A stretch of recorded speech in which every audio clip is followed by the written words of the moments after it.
Hello, ladies and gentlemen. It is I. It is David. No, I'm just kidding.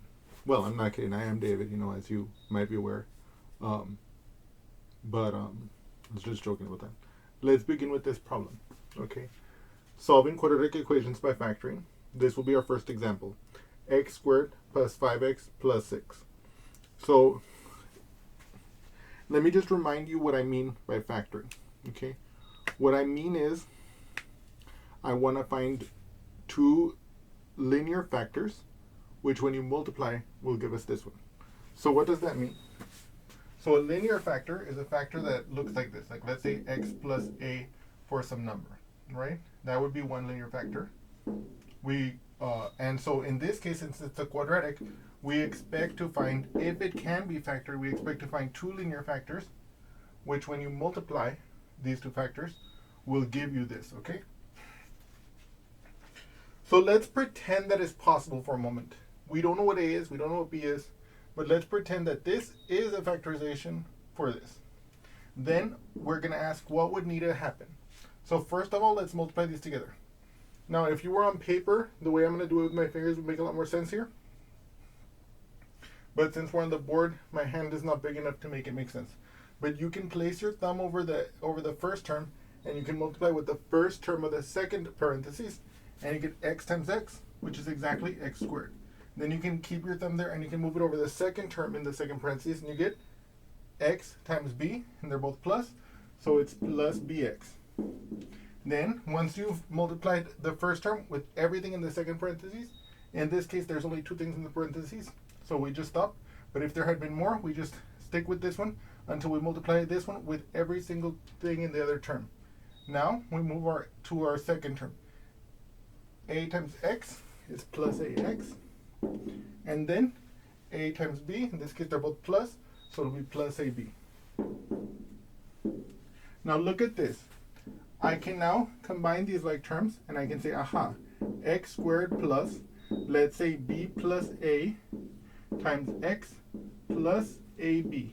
Where here, notice I used the distributive law. Let me bring that to your attention one more time. So the distributive law, okay. So if you see here, this is the distributive law, and it says that if a, b, and c are real numbers, then you have a times b plus c equals to ab plus ac. So look at this side here. Let me write this over here like this. I'm gonna do this in a kind of finicky way, just to like make sure everything is buttoned up and stuff. But so if let's say I write this here, okay, the bx plus ax, okay. I want you to know, well, first of all, we know that multiplication is commutative. What does that mean? When we multiply, we can interchange the positioning. So bx would be the same thing as xb, okay? Let's write that here. And the ax would be the same thing as xa. Do you see? And so if you compare that to this, you can see that the x is in the place of the a in that notation. It's kind of bad that I'm using a and b here and a and b there because they're different, right? But I hope you guys can see what I mean. In terms of this formula over here, right, I have the x is taking the place of the a, this b is still in the place of the b over there, and then that c would be in the place of the a here. So if we have ab plus ac, from the rule, I should get a times b plus c, okay? And what does that give us here? Using these factors, I get, aha, what's my a? In this case, it's going to be the x, open parentheses. My b plus c will be b plus a. And you can see, and of course, because the multiplication is commutative, this is already a number, so I have this number times that number, so I can interchange the order of the multiplication. So I get that b plus a times x. So you can see that this became this using the distributive law, okay? Okay. By the way, I'm sorry I'm going into these technical details, but I just want you guys to like see that, and to not have any doubt about it. But what was the purpose of this aside? To remind you of where the factoring rule that I'm about to use comes from, okay? So if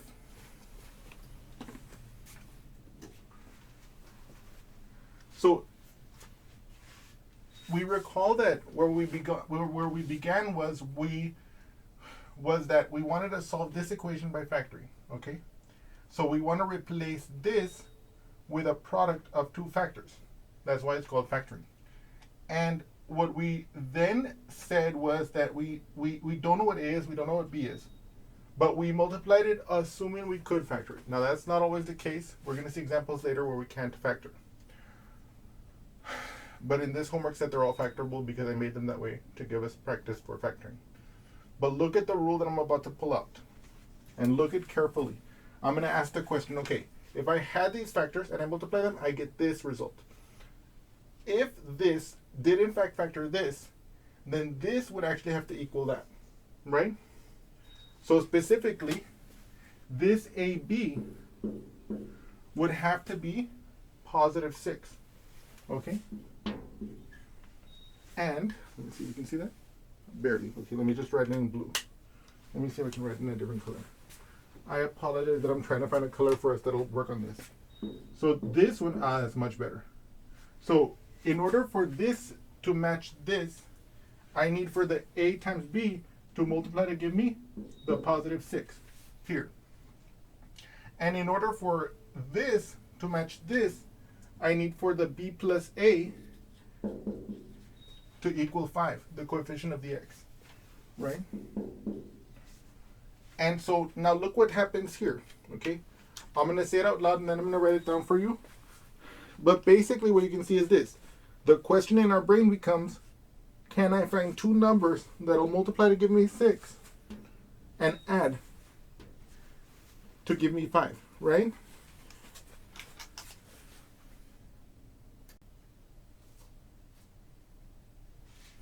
And so here I have written it down. I've isolated these conditions over here.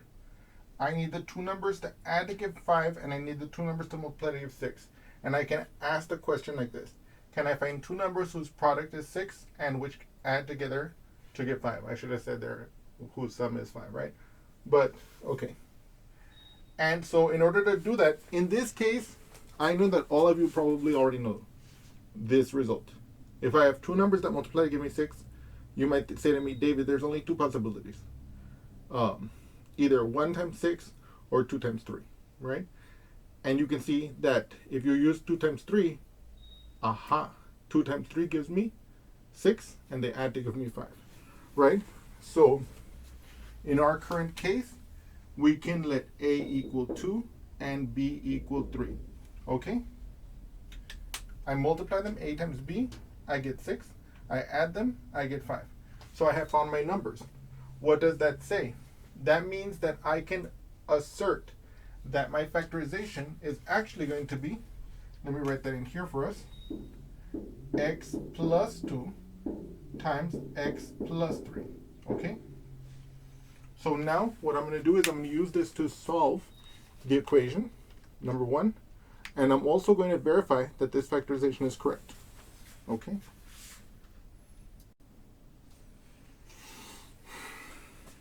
So the first thing I'm going to do is I'm going to show you that this is in fact the factorization, okay? So what I'm going to do is I'm going to take my x plus 2 times x plus 3, which we got above, and I'm going to verify to you that it is the factorization. So I'm going to do x times x, which gives me x squared, x times 3, which gives me plus 3x. This 2 times this x gives me plus 2x, okay? And the 2 times 3, they're both positive, so it gives me plus 6. And you can see here, look at this. I can simplify that to x squared plus 5x, and then plus the 6, right? Because 3x plus 2x is 5x, okay? So what we've seen is that this factorization does in fact give us this equation. Does in fact give us this expression. So in other words, I replace this algebraic expression by this equivalent algebraic expression. Okay? Okay? Okay. So now we're going to solve it. Because remember, what does it mean to solve the equation? It means to find the values of x which make the equation true. Okay? And now here, we want to know, how does this factorization help us solve this equation? Well, there's a special product of the real numbers, and it's called the zero product property, and it's going to let us solve this problem. So the zero product property is as follows. If I have two numbers, a and b, let's say, and they're real numbers, then if a times b equals 0, either a is 0, b is 0, or they're both 0. Okay? So when I've replaced my equation by the factored form like this, then I can see that this x plus 2 is going to be a real number. And this x plus 3 is going to be a real number. Now, I know for us we might think, but David, we don't know what x is. That's true. However, we know that that x can take on any real value in our case. And therefore, if I let x be a value, then this will be a real number, this sum will be a real number, and this sum will also be a real number. And so we can apply the zero product property. Since the product of these two is equal to 0, then either the x plus 2 is equal to 0, just as we have here. See, if a times b is 0, then a is 0. Or, right, my b is 0, right? What is that? The x plus 3 would equal 0. Okay. Here, how do I solve this? I just subtract the 2 from the left, subtract the 2 from the right, and I get x equals negative 2. How do I solve this one? I subtract the 3 from the left, subtract the 3 from the right, and I get x equals negative 3, like this. Okay. So these are our two. These are the two solutions that we get from this quadratic. Now I want to say something else. We're not gonna justify this, but I want you to know that it is a fact that whenever you have a polynomial which has a greatest power of 2, okay, then there are essentially three scenarios, three possibilities. Either I can have let me see. Oh yes, let me restate this properly. So whenever you have a quadratic equation and we're looking for zeros, or in other words, solutions to an equation when you set the expression equal to 0, either it can have no imaginary root, either it can have imaginary roots, one unique real root, or two real roots. Okay, it can have two imaginary roots, one real root, or two real roots. And the real roots there are more possibilities. Okay, they could be perfectly perfectly rational roots, like a case like this where we have negative 2 and negative 3. They're rational. They're rational roots, or they could be irrational when we get the square root of something like 17 somewhere in the root. Okay, that's just an example, by the way. But so in other words, in this case, the main point of the discussion we just had here is that we cannot have 3 roots, or we cannot have 3 solutions, or 4 solutions, or 5 solutions. We can only get up to 2 solutions, and therefore here we don't have to look anymore. So the basic summary of the fact I just gave you, and what I want you to take away from it, is that whenever you have a quadratic, it might have 1 solution, it might have 2 solutions, but it will not have 3. Okay, and so for example, in this case, we got 2.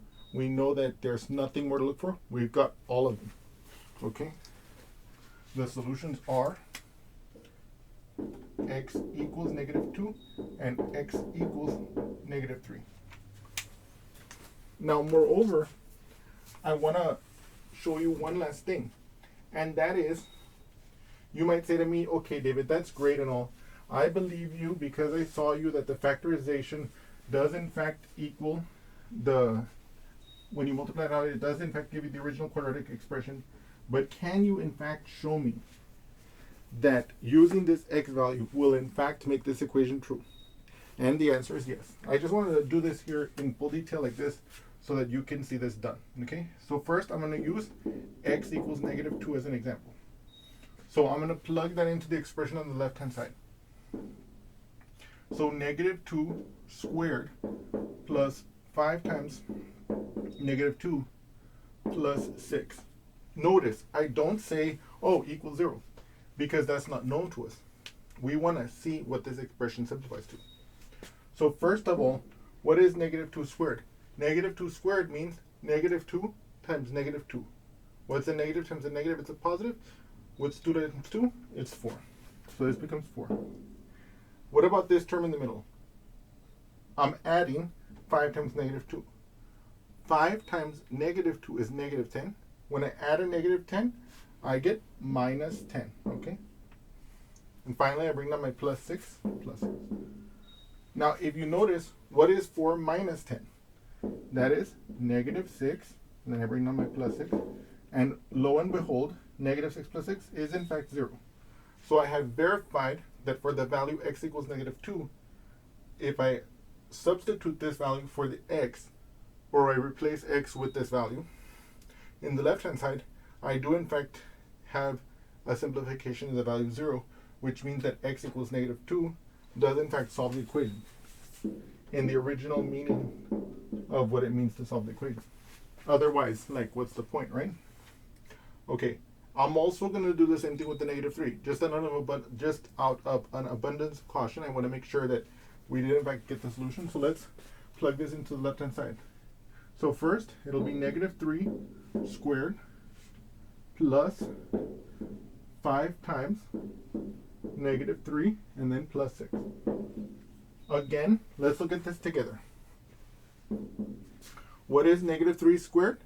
-3 squared is -3 times -3. A negative times a negative is a positive. 3 times 3 is 9. So it's +9. Okay. What about so let me go over here. Plus, what about 5 times -3? That's -15. So I get plus -15. And then I bring down my plus 6. Okay. Now here, I can rewrite this first two terms as 9 minus 15. Okay. And then I bring down my plus 6. So now I ask myself, what is 9 minus 15? Well, what I could do is I could say, okay, I could count backwards if I wanted. I could ask myself, okay, what plus 9 gives me 15? 6. And since the 15 is the negative one, okay, then it'll be -6. -6 plus 6. Okay. So, I'm going to get back to that in a moment. And then, of course, if you look at this, -6 plus 6, that, of course, gives you 0. Okay. So let me just briefly recap. So I know what you're thinking. You're thinking, okay, David, you kind of waved your hands there. Explain to us in detail why 9 minus 15 is equal to -6. I'm glad to do so. So 9 minus 15 is the same thing as 9 plus -15. Okay? This is a fact you can always use. Okay? You can always replace a subtraction by the addition of the opposite of the number. So now we're adding two numbers of opposite sign. So first of all, we need to find out what will be the sign of the result. To do that, we look at the absolute values of the individual numbers. The absolute value of -15 is 15. The absolute value of 9 is 9. Looking at the absolute values, I choose the bigger one. The bigger one, in terms of absolute value, is -15. So that allows me to choose the sign of the result, which is negative. Because the -15 had the bigger absolute value, it'll be the sign of that one. Now, what is the value that we will put there? What numeric value will it have? Okay? And it will have the difference of the absolute values, the smaller taken from the bigger. In this case, if I look at the absolute values, I have 9 and 15. The 9 is smaller, so I'm going to do 15 minus 9. That's going to give me 6. So the net effect is that we did two things there. Or actually, we did three things. We rewrote the subtraction as a sum, like that.